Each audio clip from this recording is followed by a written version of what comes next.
ब्रह्मांड नायक राजाधिराज योगिराज सच्चिदानंद परब्रह्म अक्कलकोट निवासी श्री स्वामी समर्थ महाराज की। सर्वप्रथम सर्व स्वामी भक्तांचे पुन्हा एकदा खूप खूप मनापासून स्वागत आहे। स्वामी भक्तांनो, आपण स्वामींची खूप सेवा करतो। सेवा करताना पण आपले मन जागेवरती राहत नाही, खूप भरकटते, आपलं लक्ष तिथे नसतं। याचं एक मेन कारण म्हणजे परान्नाचं सेवन। आपण जर परान्न सेवन केलं तर त्या दिवशी आपल्याला सेवा करण्याची अजिबात इच्छा होणार नाही। जरी तुम्ही बळजबरीने सेवा केली तरी तिथे तुमचं मन राहणार नाही। याचं हे खूप मोठं कारण आहे। आपल्याला गुरुचरित्रामध्ये तसेच गरुड पुराणामध्ये परान्न भोजनाचे दुष्परिणाम खूप प्रचंड सांगितलेले आहे। तेच आपण थोडक्यात आज येथे बघणार आहोत।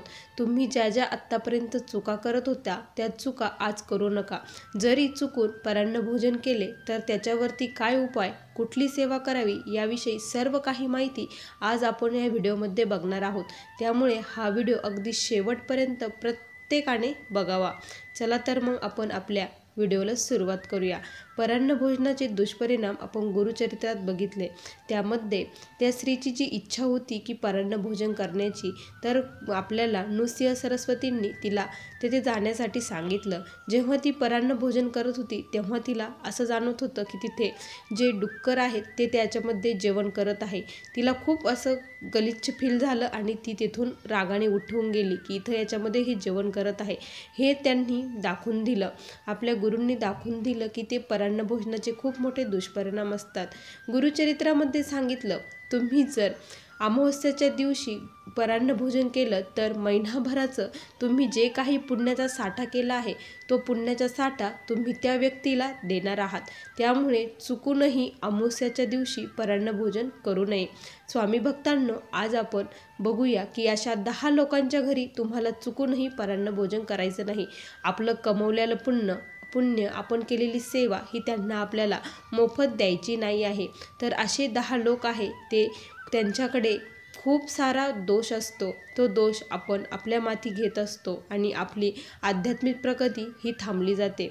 पहिलं व्यक्ती म्हणजे ज्या व्यक्तीला प्रचंड राग आहे, जी व्यक्ती प्रचंड रागाने राहते, कंटिन्यू तिचा चेहऱ्यावरती राग असतो, जी स्त्री घरामध्ये कलह करते आणि ती कायम ओरडून बोलते, अशा स्त्रीच्या घरचं अन्न कधीही चुकूनही खाऊ नये।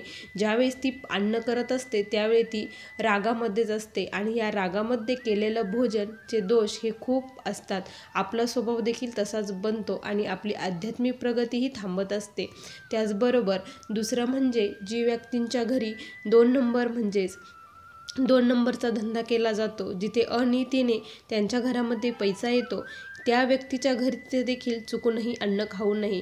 तुमचं पुण्य तुम्ही त्यांना देणार, अशा व्यक्तींच्या घरी चुकूनही अन्न खाऊ नका। तिसरी व्यक्ती म्हणजे जे व्यक्ती देवाचं काही एक करत नाही, ज्यांच्या घरी देवाची पूजा देखील होत नाही आणि ते तरीही आपल्या घरी म्हणजे त्यांच्या घरी आपण अन्न घेतलं तर खूप मोठे दोष आपल्याला लागतात। त्यामुळे अशा व्यक्तींच्या घरी देखील भोजन करू नये। जी व्यक्ती उठल्याबरोबर म्हणजे आंघोळ वगैरे न करता भोजन तयार करत असेल त्या व्यक्तीच्या घरचं देखील अन्न चुकूनही खाऊ नका। त्याचबरोबर ज्यांच्या घरामध्ये आईवडिलांची सेवा घडत नाही, जे आईवडिलांची सेवा करत नाही, अशा व्यक्तींच्या घरचं देखील अन्न खाऊ नका। खूप मोठे दोष या अन्नाचे सांगितलेले आहे। त्याचबरोबर जे आपण रस्त्याने जाळतो, जे उघड्यावरचे पदार्थ असते ते देखील चुकूनही खाऊ नका। कारण काय होतं माहिती आहे का, आपण ते खातो आणि ते उघड्यावरचे असतात, असंख्य लोकांच्या नजरा त्याच्यावरती पडलेल्या असतात आणि त्यांना देखील ज्यांच्याकडे पैसे नाही किंवा काही प्रॉब्लेम आहे त्यांना खाण्याची खूप इच्छा आहे पण ते खाऊ शकत नाही, त्यांचं मन ते अन्न खाण्यासाठी झालेलं आहे। त्यावेळेस ते अन्न पूर्णपणे दूषित झालेलं असतं। त्यामुळे हे दूषित अन्न खाऊन आपली बुद्धी देखील तशीच होते आणि ज्या घरी मांसाहार केला जातो, ज्या एका मुक्या प्राण्याची हत्या करून त्याला जे खातात, त्यांच्या घरचं पाणी देखील पिऊ नये. परमपूज्य गुरुमाऊली सांगतात, अशा व्यक्तीच्या घरचं पाणी पिलं तर आपल्याला खूप सारे दोष लागतात. ज्या घरी खूप सारी वास्तुदोष आहे त्या घरचं अन्न देखील खाऊ नये. वास्तुदोष अशा व्यक्तींच्या घरी असतो, त्यांच्या घरी मुंगी देखील साखर खात नाही, इतका प्रचंड वास्तुदोष त्यांच्या घरी असतो. घरामध्ये गेल्यानंतर प्रसन्नता वाटत नाही, खूप म्हणजे असं वेगळंच मनामध्ये फील होतं आणि ज्या घरात गेलो खूप प्रसन्नता वाटते, एक दैवी शक्तीचा साक्षात्कार झाल्यासारखं वाटतो, तिथे नक्की परान्न घ्यावं.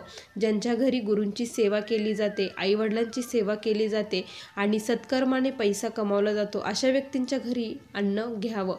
आणि जे कोणी व्यक्ती आहेत ज्यांना श्राद्धाच्या दिवशी कोणी भेटत नसेल, ब्राह्मण भेटत नसेल किंवा त्यांना इच्छाभोजन खाऊ घालायचं असेल, अशा व्यक्तींच्या घरी जर त्यांना भेटत नसेल तर जावं, पण असं त्यांनी सांगितलं आणि जावं, त्यांनी देखील खाऊ नये.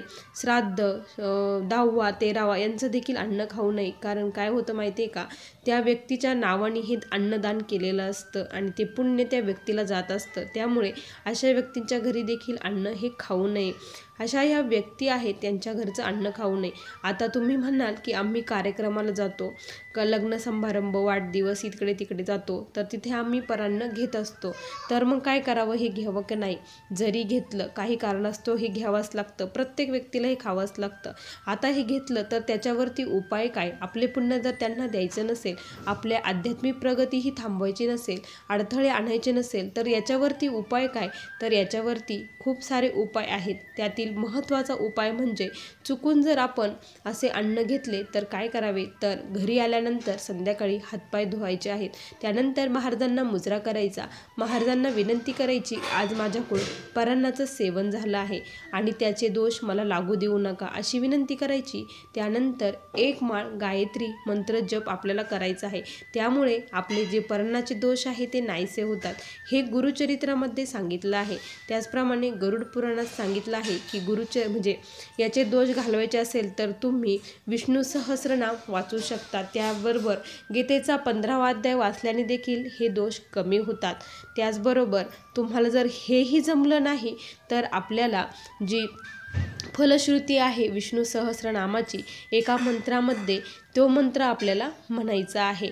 हे केल्यानंतर आपल्याला पुण्य मिळणार आहे आणि आपले दोष, त्यांचे दोष आपल्याला लागणार नाही आणि आपलं पुण्यही त्यांना जाणार नाही.